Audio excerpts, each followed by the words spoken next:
কারো কাছ থেকে টাকা পয়সা নিয়েছে, দেয়নি ফেরত, বা ইত্যাদি ইত্যাদি ইত্যাদি। মানুষের সাথে সম্পৃক্ত কোনো হক আছে। জান্নাতে যাওয়ার আগে একটা জায়গায় দাঁড় করিয়ে দেওয়া হোক, দাঁড়াও এখানে। ফয়সালা তো হয়ে গেছে, তাহলে এখন দাঁড়াও। কেন? ফেরেশতাদের একটা গুনাহ যদি মানুষের সাথে সম্পৃক্ত হয়, ওই ঋণ শোধ না করা পর্যন্ত জান্নাতি ব্যক্তি জান্নাতে ঢুকতে পারবে না। মনে করেন আমাদের ভাই আব্দুল্লাহর জান্নাতের ফয়সালা হয়ে গেছে, কথার কথা মনে করেন, কিন্তু ভাই কাউকে গালি দিয়েছিল, কাউকে অপবাদ দিয়েছিল, কারো কাছ থেকে টাকা পয়সা নিয়েছে, দেয়নি ফেরত, বা ইত্যাদি ইত্যাদি ইত্যাদি। মানুষের সাথে সম্পৃক্ত কোনো হক আছে। জান্নাতে যাওয়ার আগে একটা জায়গায় দাঁড় করিয়ে দেওয়া হোক, দাঁড়াও এখানে।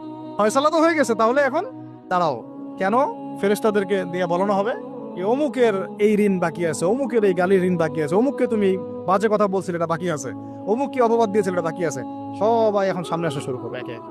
বেচারার কিন্তু আমল অনেক ছিল, একদম উহুদ পাহাড়ের সমান নেকি নিয়ে এসে উঠছে। এবার ওখানে কি শোধ করার কোনো সুযোগ আছে? কোনো সুযোগ আছে? ব্যাস, এবার আল্লাহ পাক বলবেন এর আমল নামা থেকে নেকি দিয়ে দিয়ে এই ঋণগুলো শোধ করে দাও। সবাইকে নেকি দেওয়া হবে, দিতে দিতে দিতে নেকি শেষ হয়ে যায়। নেকি শেষ হয়ে গেলে ওদের গোনা আবার এর ঘাড়ে চাপানো হবে। এক